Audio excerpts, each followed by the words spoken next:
North Atlantic Treaty Organization, or NATO, was a system of collective defense whereby its member states agreed to mutual defense in response to an attack by any external party founded in 1949. The purpose, really, became to protect the West from the Soviets, a counterbalance to the later formed Warsaw Pact. President Eisenhower saw NATO as a defensive alliance that eventually the Europeans would take over. Instead, the U.S. has turned it into an instrument of power and eastward expansion. But then the Soviet Union went bust. The U.S. explicitly broke the agreement that was made with Gorbachev about not surrounding Russia with hostile, militarily armed states. The colonization of Serbia is the bottom or second step on the staircase to Russia. We must be colonized because NATO learned Hitler's lesson. Don't have a two-front war when you're attacking the Russians. You have to neutralize Yugoslavia the way Hitler did. But to do that, you'd need to create a case where you had to intervene against an enemy in Yugoslavia. Enter Joe Biden. We face a blatant act of Serbian expansionism and aggression. This is no more a civil war than Germany and Austria and Czechoslovakia had civil wars in the 1930s. This, as then in my view, is fascist thuggery on the march. He was calling Serbs horrific names at the same time that he had a very influential position on the Foreign Relations Committee of the Senate. Biden was also emphasizing the importance of a new role for NATO, as seen in February of 1994 at the Senate hearing on the future of NATO. Last month, while the Allies reassured themselves in Brussels that NATO remains at the bedrock of European security, crimes of a kind that were tried in Nuremberg a half a century ago continued unabated in Bosnia. Without a common enemy to unite us, we may find that our conceptions of what constitutes national interest may very well divide us. He found the common enemy in the Serbian people, who were already previously demonized by U.S. public relation firms such as Reuter and Finn, hired by various separatist groups from Yugoslavia. They not only demonized the Serbian leadership, they demonized the Serbian people. The problem for the Serbs was that they were a little slow off the mark. They did not understand what was being done to them, and by the time they did, the whole Balkan region had collapsed into a state of conflict in which the Serbs were made out clearly from propaganda at the time to be the enemy of everybody else. Thus, the U.S. quickly set out to act against the Serbs, stirring up a storm in Croatia. Operation Storm, that is. So they came up with a plan where the Croatian army would launch an attack down into the Krajina and occupy the area that was manned by the Serbian minority that had been there for, 4 or 5 centuries. But it was declared that they were much too radical to permit to continue within the borders of Croatia. And at a meeting on the Briuni Islands, Franjo gave his go-ahead to General Ante Gotovina for the largest single act of ethnic cleansing during the Yugoslav wars. Da nanesemo takve udarce da Srbi praktično nestanu.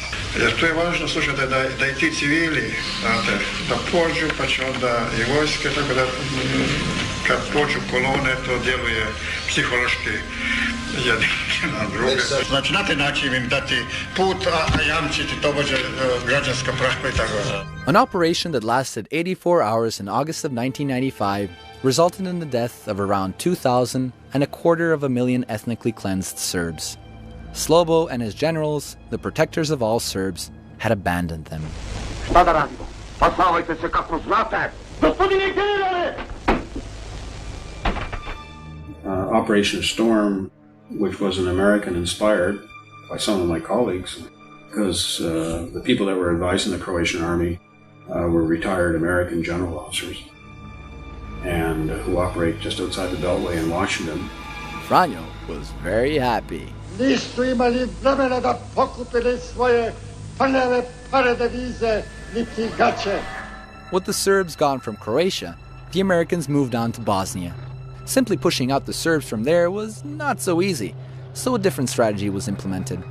Presenting the conflict in Bosnia as a civil war, which it was, instead of a war of Serbian aggression, meant that the Western public would be confused and the water would be muddied.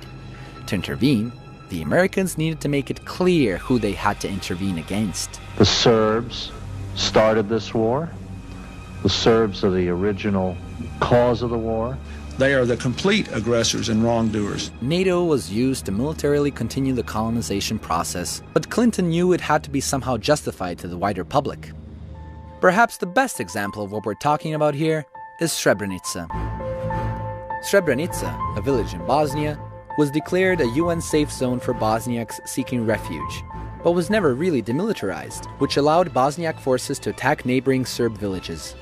Serb commander Ratko Mladic overran Srebrenica, with thousands of Muslims killed and ethnically cleansed. What happened in Srebrenica was a stage-managed fall of the enclave to the Serbian forces, which never expected to conquer it. The United Nations declared that this was genocide, even though UN observer Philip Corwin estimated that the number of killed Muslims in Srebrenica was no larger than the number of Serbs killed in villages around Srebrenica. But that didn't matter. Srebrenica was to be used for a much greater agenda. There are trustworthy witnesses on the Muslim side who claim that Ali Izetbegovic told them that Bill Clinton had indicated to him, Izetbegovic, that 5,000 dead Muslims would be the price of NATO intervention on the Bosnian Muslim side. They believe that Srebrenica was deliberately sacrificed by Izetbegovic in order to provide this burnt offering to the White House that would be the justification for intervention, and indeed the proof of the pudding is indeed. The Bosnia government had no choice.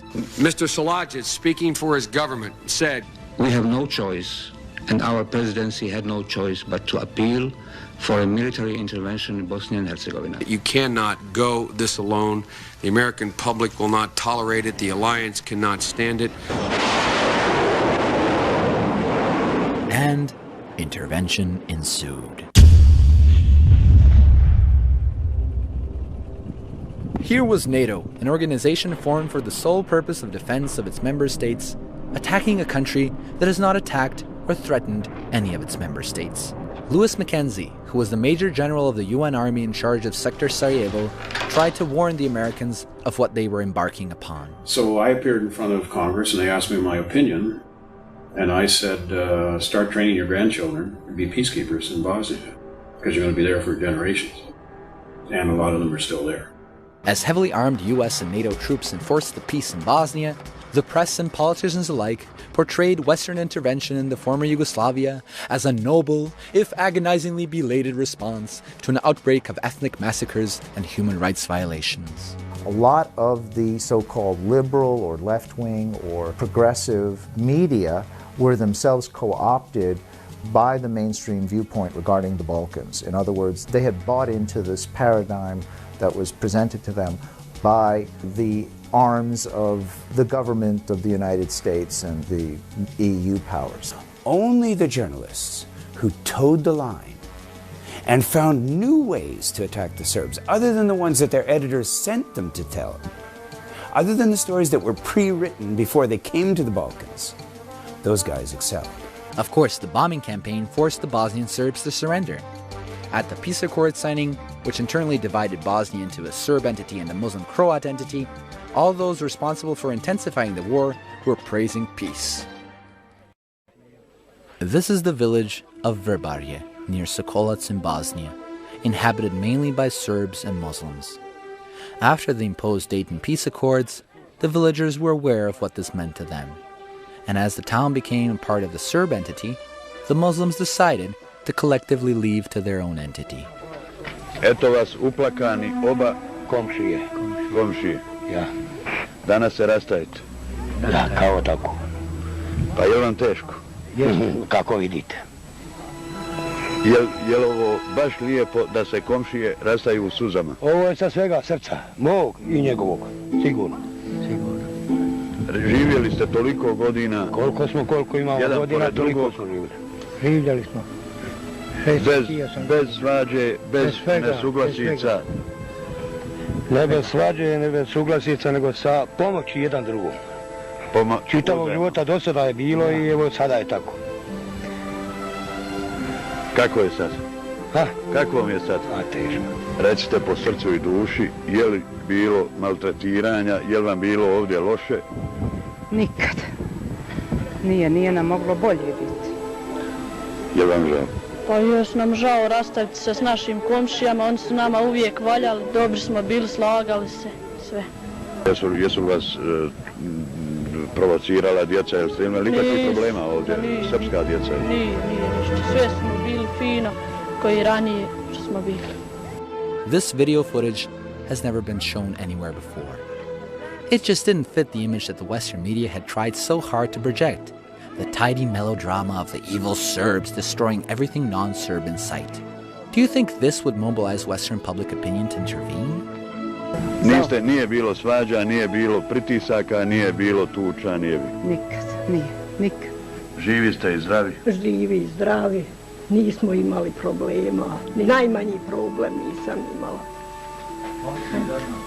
Svi su mi dolazili, i vojnici, i narod drugi, nikad me nije niko vala, ni krivo pogledao, Boga mi. What? Serbs not behaving like genocidal maniacs? Komšija nam evo došla, evo 2 dana, uvijek imam nekoga od komšija, prate nas, plaćemo svi.